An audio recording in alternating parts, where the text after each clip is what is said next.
Concertation de la Commission électorale nationale autonome avec les membres de la société civile au Bénin. L'initiative vise à œuvrer pour un scrutin pacifique.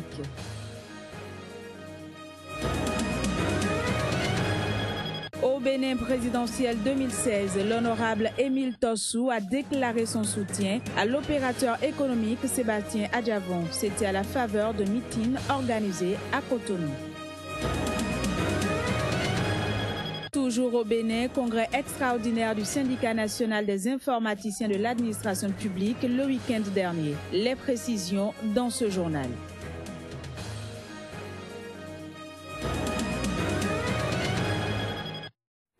Bonjour et bienvenue à chacun et à tous.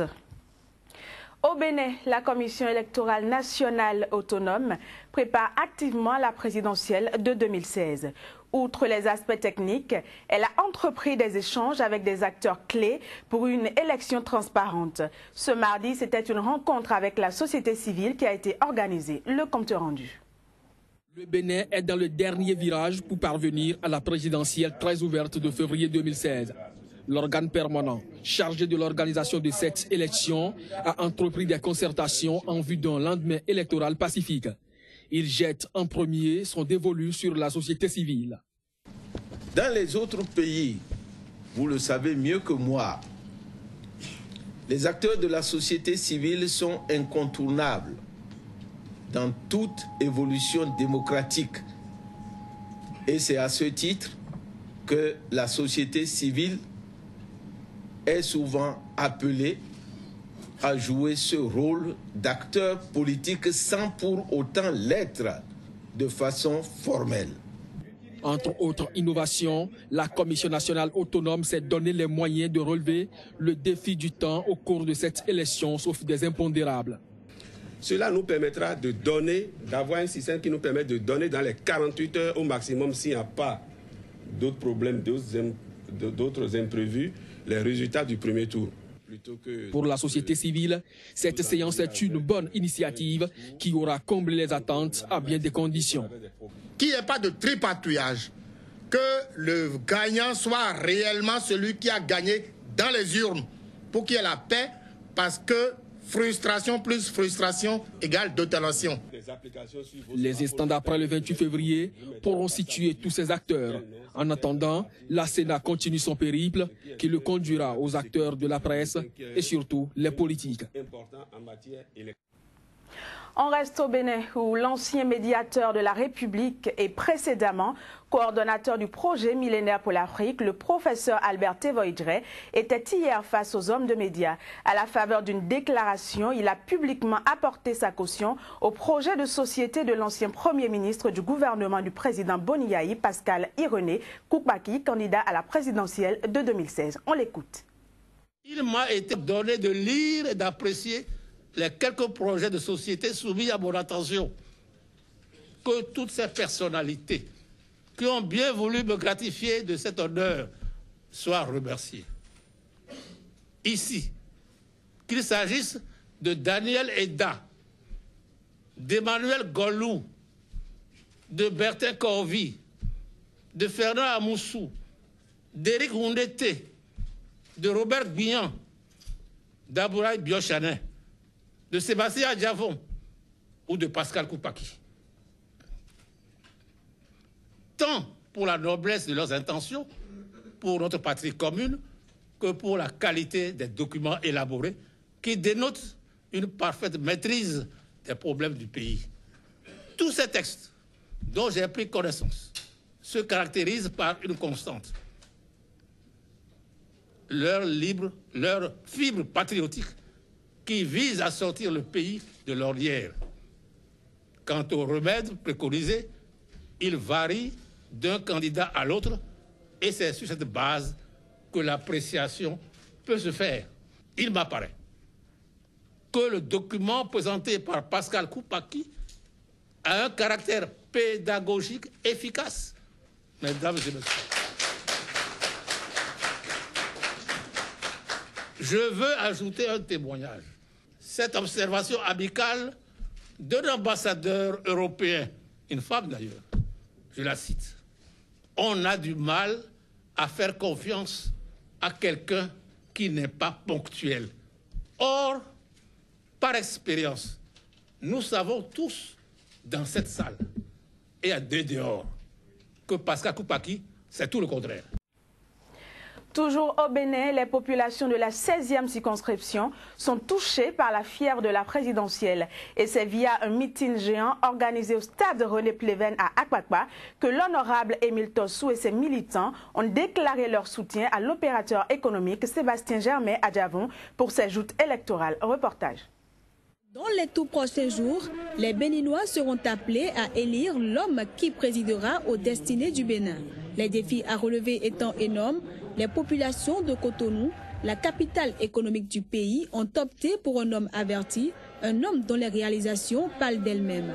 Que ce soit les femmes, les jeunes, les hommes politiques, aucun n'y est allé du dos de la cuillère pour exposer les raisons qui sous-tendent leur choix, portés sur la personne de l'opérateur économique Sébastien Germain Adjavon. Parmi la pléthore de candidatures, ma base et moi avons identifié dans le lot un oiseau rare, un homme providentiel, capable de diriger le Bénin.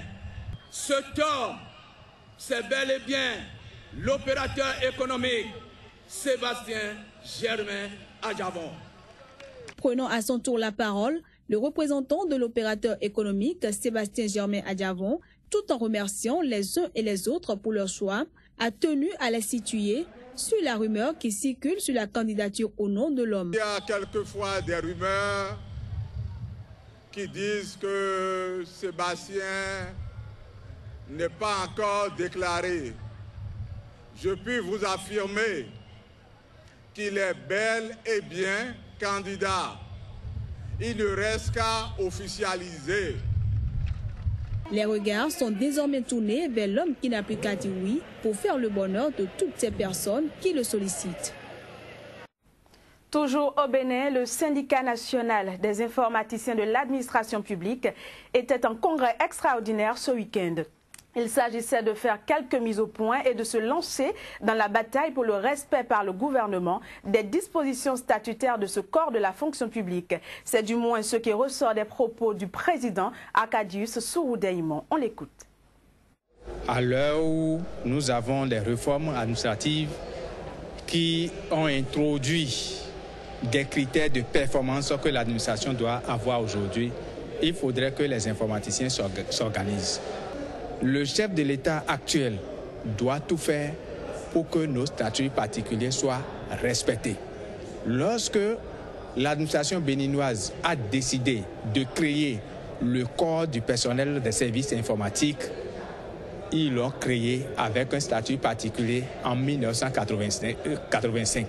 Ce statut particulier, les avantages qui s'y trouvent, n'est jamais donné aux informaticiens jusqu'à ce que ça a été abrogé en 1998 et c'est ça qui est en vigueur maintenant. Vu les avantages qui sont, à savoir la formation et puis les avantages pécuniaires, cela aussi, jusqu'à l'heure où je vous parle, n'est pas appliqué à un informaticien de l'administration publique. Si les gens ne nous écoutent pas, ce sera fatal pour notre pays et nous ne voulons pas ça. Le Haut Conseil des Béninois de l'extérieur tiendra une assemblée générale ordinaire et constitutive les 23 et 24 décembre à Cotonou, à Bénin Royal Hotel. L'assemblée réunira près de 150 délégués venus d'une vingtaine de pays. Quel est l'objectif de ces assises et quel est le rôle du Haut Conseil des Béninois de l'extérieur créé depuis 1997? Élément de réponse avec le professeur Anissé Gabriel Kochofa. L'objectif principal, c'est de faire le point et le bilan des activités de l'actuel bureau exécutif mondial. Qu'est-ce que nous avons fait, qu'est-ce que nous n'avons pas réussi à faire et pourquoi nous n'avons pas réussi à le faire. Nous allons essayer de voir aussi et faire le toilettage de nos tests, c'est les statuts, c'est le règlement intérieur, afin de rendre l'instrument que nous avons tous créé beaucoup plus opérationnel. L'idée est née parce que, comme vous le savez, toute diaspora constitue un potentiel pour le développement économique de tout pays. Et c'est fort de ces réalités qu'en 1997, le gouvernement du Bénin, avec son président, le général Mathieu Kérékou, avait invité toute la diaspora béninoise à une assemblée générale, d'où le Haut Conseil de Bénin de l'extérieur est né.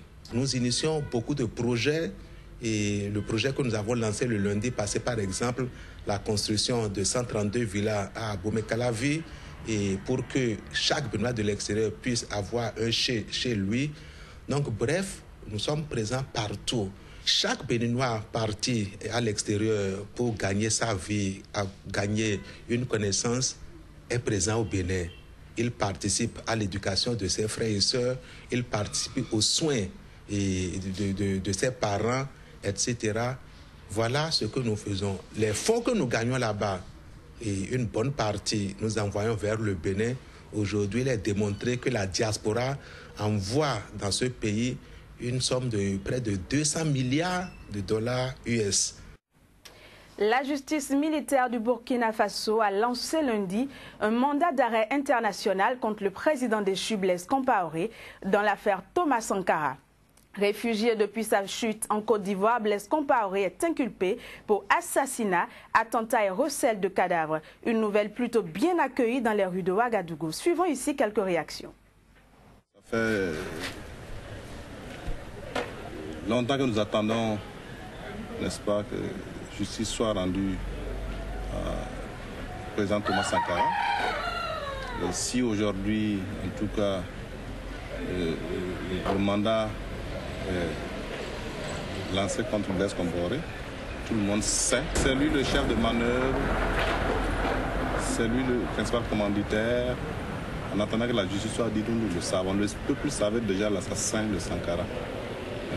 Nous pensons que c'est un soulagement. Je trouve que c'est un bon pas. Il n'est jamais tard de mieux faire. Voilà, donc pour moi, la justice commence vraiment à être indépendante. Je pense que le mandat d'arrêt, c'est une bonne idée, mais c'est venu tardivement. Mais comme c'est une question de justice, on doit suivre les procédures jusqu'à ce que ça aboutisse. Maintenant, c'est à savoir si notre président de la Côte d'Ivoire, Alassane Ouattara, va accepter nous donner notre président pour que justice soit rendue à notre très cher président Thomas Sankara. Et voilà qui vient mettre un point final à cette édition. Merci de l'avoir suivi et bonne suite de programme sur Sika.